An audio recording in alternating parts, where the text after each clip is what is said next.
బాలయ్యతో పెట్టుకుంటే దవిడి దిబిడే. సినీ రంగంలో హ్యాట్రిక్ విజయాలు ఆయన సొంతం. అలాగే పాలిటిక్స్ లో పంజా విసిరే డైలాగ్స్ చెప్పడంలో కూడా ఆయన్ని మించిన వారు లేరు.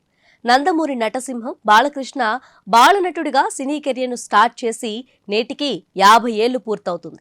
ఈ నేపథ్యంలో బాలకృష్ణ సినీ స్వర్ణోత్సవం అందర్నీ ఆకట్టుకుంటుంది. సరిగ్గా 50 ఏళ్ల క్రితం 1974 ఆగస్టు 30న తాతమ్మ కళ అనే మూవీ రిలీజ్ అయింది. ఆ సినిమాలో బాలనటుడిగా తండ్రి ఎన్టీఆర్, భానుమతి లాంటి దిగ్గజాల సరసన బాలయ్య కనిపించారు. సినీ కెరియర్ పరంగా స్వర్ణోత్సవం జరుపుకుంటున్న బాలయ్య జీవితంలో చాలా మందికి తెలియని కొన్ని ముఖ్య విషయాలను ఇప్పుడు తెలుసుకుందాం. బాలయ్య తన తండ్రి ఎన్టీఆర్ లాగానే రోజు తెల్లవారుజామున 3 గంటలకే నిద్రలేస్తారట. సూర్యోదయం అవ్వకముందే పూజ చేస్తారట. ప్రతిరోజు గంటపాటు వ్యాయామం తప్పనిసరిగా చేయటం బాలయ్య అలవాటట. రోజు ఫ్యామిలీ మెంబర్స్తో ఉల్లాసంగా గడిపేందుకు చూడటమే కాకుండా పండుగలు ఉంటే చాలు పూర్తిగా ఇంట్లోనే ఉండేందుకు చూస్తారట. బాలయ్య రాజకీయాల కన్నా సినిమా వార్తలకే ఎక్కువ ప్రాధాన్యత ఇస్తుంటారట.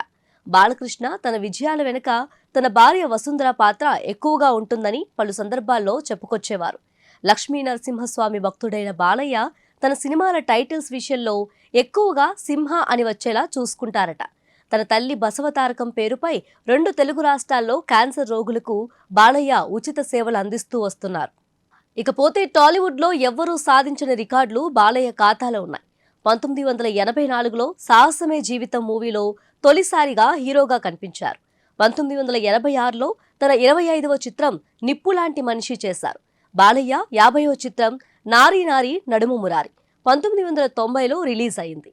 2017లో తన 100వ చిత్రం గౌతమిపుత్ర శాతకర్ణి వచ్చింది. తాజాగా ఆయన తన 109వ సినిమాలో నటిస్తున్నారు. బాలయ్య ఇప్పటి వరకు ఏకంగా 17 సినిమాల్లో డబుల్ యాక్షన్ చేశారు. అధినాయకుడు మూవీలో అయితే ట్రిపుల్ రోల్ చేశాడు. సాంఘికం, జానపదం, పౌరాణికం, సైన్స్ ఫిక్షన్, బయోపిక్ ఇలా అన్ని జోనర్లో నటించి హిట్ కొట్టిన ఏకైక స్టార్ హీరో బాలయ్య అని సినీ రికార్డులు చెబుతున్నాయి. బాలయ్య నటించిన నరసింహనాయుడు, సింహ, లెజెండ్ మూవీలకు నంది అవార్డులు వచ్చాయి. లెజెండ్ మూవీకి సైమా అవార్డు కూడా వచ్చింది. ఇక ఆయన ఖాతాలో 6 ఫిలింఫేర్ అవార్డులు కూడా ఉండటం విశేషం. చంగీజ్ ఖాన్, గోన గన్నారెడ్డి, రామానుజాచార్య వంటి పాత్రలు బాలయ్య డ్రీమ్ రోల్స్ అని పలు సందర్భాల్లో ఆయన చెప్పుకొచ్చారు. ఎనీవే, స్వర్ణోత్సవం జరుపుకుంటున్న బాలయ్య మరిన్ని సినిమాలు తీసి శతోత్సవం కూడా జరుపుకోవాలని ఆశిద్దాం.